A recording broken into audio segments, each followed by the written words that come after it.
Muchísimas gracias, Óscar. Muchísimas gracias, Carlos, Tomás. Muchas gracias al Instituto Interamericano por la Democracia. Gracias a Diario Las Américas y gracias a Miami por este recibimiento. Voy a hablar del régimen de Cuba por varios motivos. Primero, porque solo me gusta hablar en público de temas en los que creo que puedo aportar algo de utilidad y a pesar de eso a veces ni lo consigo, ¿no? Segundo, porque el régimen cubano da la fatal casualidad o causalidad de que está en la raíz de todos y cada uno de los regímenes de dictadorzuelos y sátrapas que deambulan en este hemisferio. Y este hecho puede hacer que lo que aquí yo les traslade pueda serles de utilidad a todos los presentes. Antes del 11 de julio de 2021, Cuba tenía un entorno de 135 y 150 presos políticos. Eran usualmente periodistas, independientes, intelectuales, activistas de derechos humanos. Además, más de 11.000 personas en Cuba estaban y aún siguen condenadas por condenas predelictivas.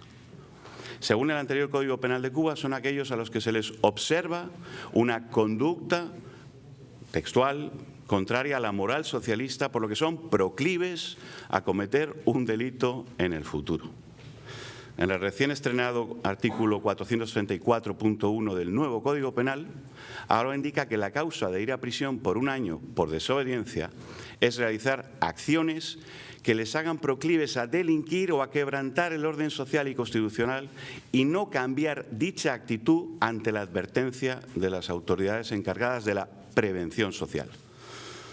Un año de prisión por cada advertencia. Es decir, que nada ha cambiado. En las cárceles de Cuba hay oficialmente ya, después del informe de enero de World Prison Brief, que nos costó 4 años que lo adoptaran, más de 90.000 presos. Antes eran supuestamente 57.000. Falso, claro. Además de estos 90.000, otros 37.500 están condenados con trabajos forzados y medidas de limitación de libertad domiciliaria. Es el hacinamiento de presos per cápita más grande del mundo, solo tras El Salvador, un caso absolutamente excepcional de guerra contra bandas criminales armadas, organizadas y con capacidad de financiación del narco, algo que no es el caso de Cuba. La situación parecía no poder ser peor, pero lo fue a partir del 11 de julio de 2021, cuando en más de 50 ciudades de Cuba, decenas de miles de ciudadanos alzaban su voz por las calles con lemas pacíficos como patria y vida, libertad o no tenemos miedo. El presidente de Cuba apareció en la televisión y les dijo a los ciudadanos que salieran a la calle al combate a enfrentar a los contrarrevolucionarios. No salieron, por supuesto. Además, los verdaderos revolucionarios eran los que estaban pidiendo libertad en las calles.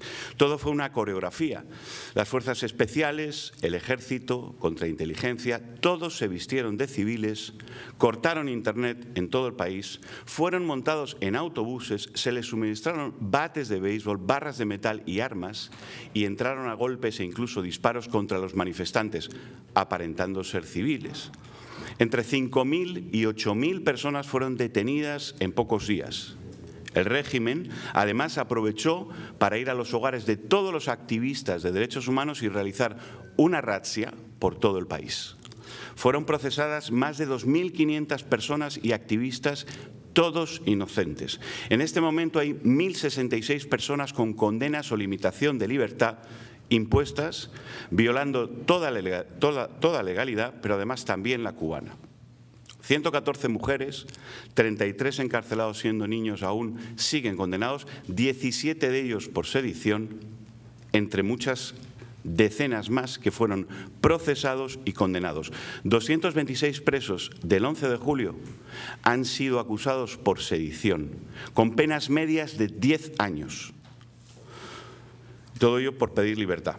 El 11 de julio salieron a la calle ciudadanos, sus hijos, matrimonios, familias enteras. Y familias enteras están ahora en prisión Pues bien, si antes la prisión política en Cuba tenía un carácter relacionado con el activismo o la disidencia, ahora las prisiones de Cuba albergan a cientos de personas que no eran ni activistas ni disidentes, sino familias sencillas que salieron a la calle a expresarse, ilusionados solo con el hecho de hacerlo. Esto parece lo peor del régimen, pero no. Miren, lo más peligroso del régimen cubano, lo más peligroso de estos regímenes que enfrentamos, no es aplicar la represión masiva y generalizada en un momento determinado. Un lobo con piel de cordero, con piel de lobo, no sobrevive 65 años. El régimen, claro está, es capaz de mostrar su verdadero rostro si es necesario y lo hace cada vez que su subsistencia peligra. Pero esa no es la característica más peligrosa del régimen cubano, porque mostrar su verdadero rostro no es la situación ideal para la supervivencia de un régimen como el cubano. Lo más peligroso del régimen cubano es la sistemática científica para mantener el poder en contra de su población mediante un terror ejercido por sutiles niveles de control bien segmentados entre su población. A cada cual con su medicina represiva, donde mediante el control de estos segmentos de población, el régimen se ha mantenido en el poder durante décadas sin tener que ejercer la escandalosa represión pública de los años 60-70, 2003, Primavera Negra o la del 11J y la situación actual. La situación actual es excepcional, es autodestructiva para el régimen y para cualquier régimen a su imagen y semejanza. Hemos vivido épocas de una represión generalizada y masiva, y hemos vivido épocas de una represión selectiva, por segmentos. El control ejercido sobre la población es similar o incluso mayor, pero en las épocas donde la represión escatológica que hoy se vive es menor, las capacidades de supervivencia del régimen se multiplican. Y ese es el mayor daño antropológico para la población y el mayor peligro y daño para el hemisferio.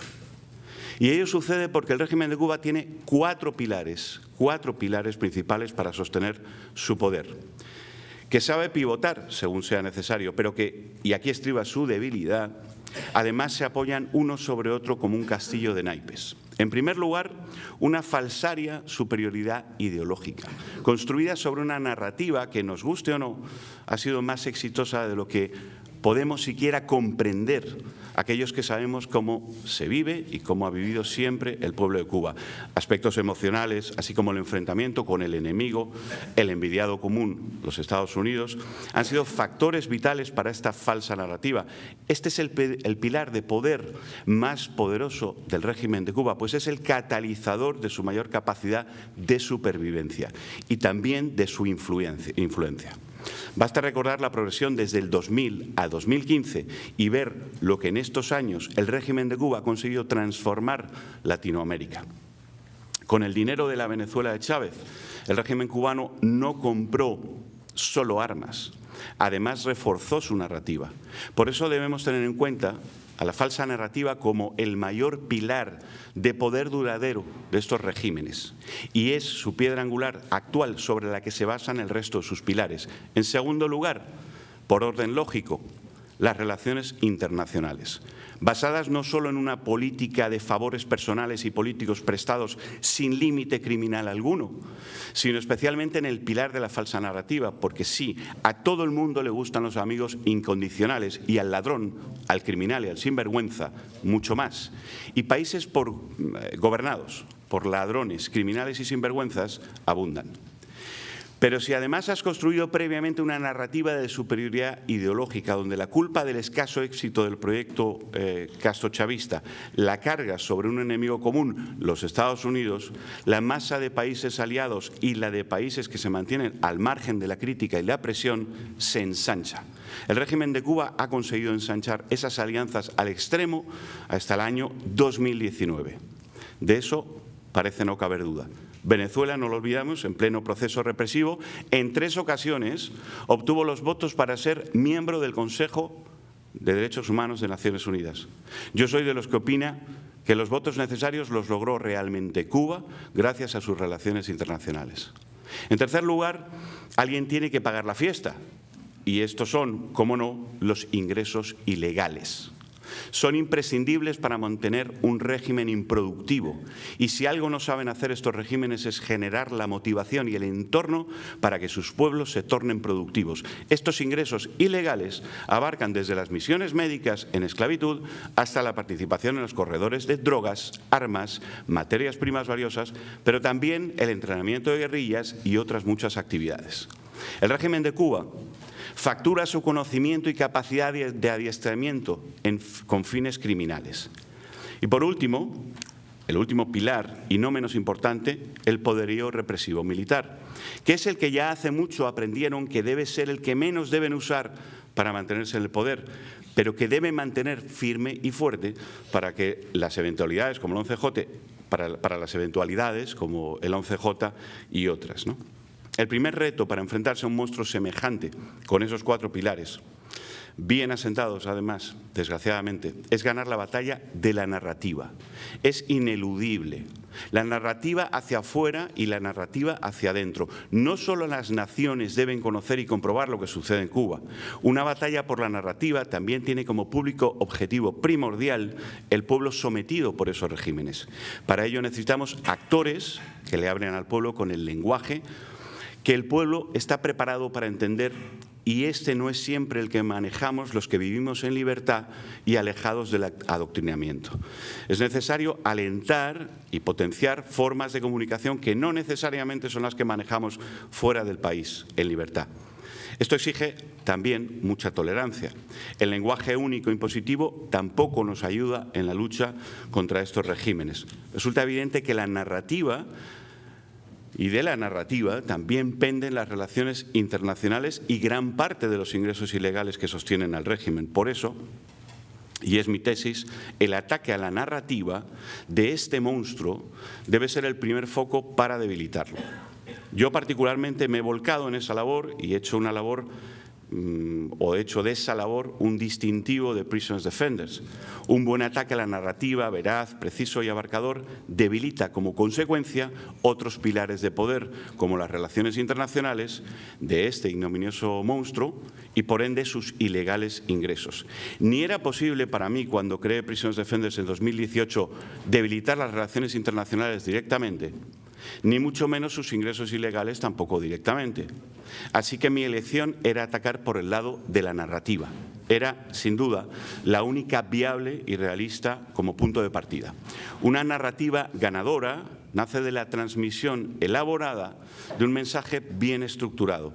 Este tiene que ser veraz, preciso y abarcador, como hemos dicho, sí. Pero también es más que deseable que haya unidad de acción entre las distintas voces a escuchar, entre las que están enfrentadas con la narrativa del régimen. Ni en Cuba, ni en Nicaragua, ni en Venezuela ha habido ese grado de unidad de acción durante décadas. Quizá sea una quimera hablar de unidad de acción, pero al menos sí se debe apoyar o sí debe haber unidad en el apoyo a los mensajes que transforman la narrativa y debilitan a los regímenes criminales de la región. Ni siquiera eso ha ocurrido en estos casos. Y esto sí que no es solo posible, es imprescindible. Cuando la narrativa se gana, se pueden debilitar las relaciones internacionales de los regímenes, porque se pueden arrinconar a quienes políticamente apoyan a estos. Antes de ganar la narrativa es simplemente imposible. Y el que crea que un Trump o un Biden le va a resolver el problema se está autoengañando. Nadie gana su propia narrativa salvo los propios pueblos. La de Trump o Biden siempre será la suya, pero no la del pueblo cubano, venezolano o nicaragüense. Los demócratas sabemos que conseguir que los ladrones, criminales y los sinvergüenzas solo se tengan como apoyos los unos a los otros es vital, hay que aislarlos. No pueden tener otro apoyo más. Pero no, hoy en día hay gobiernos democráticos que siguen sosteniendo con su apoyo o su silencio al régimen. Es evidente que no lo hemos hecho también en el terreno de la narrativa, aún estamos en ello, trabajamos todos en ello. Pero es peor, los defensores de derechos humanos a veces incluso se pisan unos a otros y no solo no apoyan las narrativas constructivas de unos y de otros, además a veces las censuran. y con ello se autodestruyen las narrativas de todos, no las de unos. En una ocasión, un grupo de derechos laborales vetó a una ONG y su trabajo sobre las misiones médicas. En una exposición precisamente sobre los derechos laborales de Cuba, realizada por la Confederación Francesa Democrática del Trabajo. Fíjense la importancia. Eso, el vetar a esa organización, destruyó ante la propia CFDT la propia imagen de la organización que lo vetó, porque la CFDT, por supuesto, se mantuvo firme y no eliminó del programa aquella temática. Pero el peor efecto fue que desanimó que la CFDT generara otros eventos similares y mayor accionar en ese terreno. Escuché siempre es lo mismo con los cubanos y me dolió especialmente, como es lógico. Tuve que escuchar muchas cosas. El desánimo entre las terceras partes destruye las potencialidades para ayudar y destruye las potencialidades de cada uno. También los vetos campan por sus anchas en eventos, desaniman a todos, nos hacen gastar tiempo, perjudican amistades y destruyen la labor y el camino común hacia lograr la construcción de una narrativa sólida que sustituya a la falsaria. Si no logramos una narrativa ganadora, unificadora, no habremos dado ni el primer paso hacia la liberación de nuestros pueblos. Y si creemos que la narrativa es la de una organización, tendencia, grupo o corriente de pensamiento, estamos también negando el carácter intrínsecamente plural de cualquier sociedad y de cualquier diáspora. Una mala hipótesis lleva de cabeza una ecuación sin solución, es decir, a la reducción al absurdo. ¿Cómo podemos los demócratas hablar de democracia si primero no ejercemos la tolerancia? Es vital. ¿Cómo podemos construir una narrativa ante la agresión si entre nosotros la agresión a veces es común? De los 4 pilares de poder del régimen de Cuba que mantiene, nunca nos olvidemos, los regímenes de Maduro, de Ortega y otros, el paso más alcanzable y primordial es que ganemos el de la narrativa. Si tampoco ganamos ese y no lo ganamos de calle, no podemos aspirar a ganar los siguientes pilares de poder que el régimen todavía tiene. De una narrativa ganadora al colapso de ciertas relaciones internacionales, el paso ya es menor que antes de empezar. No obstante, en las relaciones internacionales, un aliado da de lado a un régimen muchas veces solo porque lo sustituye con otro aliado más fiable, con más visos de futuro. Y aquí la narrativa de la unidad es, en la diversidad, es crítica. Nadie se va a aliar con un exilio dividido. Eso me argumentaban los parlamentarios del Partido Popular cuando iniciaron la época de apertura al régimen de Cuba. Me lo decían como un español más, pero claro, yo tomaba nota como un cubano emboscado. ¿Qué alternativa tenemos si en la disidencia andan todos peleados y excluyéndose unos a otros? Mal negocio hacemos si ganamos la narrativa. Pero luego no mostramos, además, unidad en la diversidad. Cuando se debilita la relación de un diplomático con un país, antes de dar el paso a cambiar de partner, debe tener certeza de que habla con la parte firme, sólida y unida de su contrario. Para concluir, la primera batalla que quiero marcar muy clara es que tenemos que ganar la batalla de la narrativa. Y para ello todos deben apoyar con fuerza, como si suyas fueran las narrativas que debilitan la de nuestros regímenes. Aunque sean construidas por los adversarios políticos, de los que compiten con ellos por fondos, de los que no piensan igual. Y si en este punto es vital apoyar los mensajes cuando se pasa a debilitar verdaderamente las relaciones internacionales de un sátrapa, los diplomáticos tienen que ver aún mucha más coordinación. Caída la narrativa del sátrapa y debilitar las relaciones internacionales, entonces podemos tener esperanza en un cambio. Una mesa apenas se sostiene con 2 patas. No vale solamente los ingresos y el ejército. Es necesaria que ellos mantengan esa narrativa y esas relaciones internacionales. Si atacamos esas 2 patas, la mesa se cae. Esto, y es mi deseo, debe cambiar si queremos la libertad de Cuba y, por ende, la de Venezuela, la de Nicaragua y la de Bolivia. Patria y vida, muchas gracias.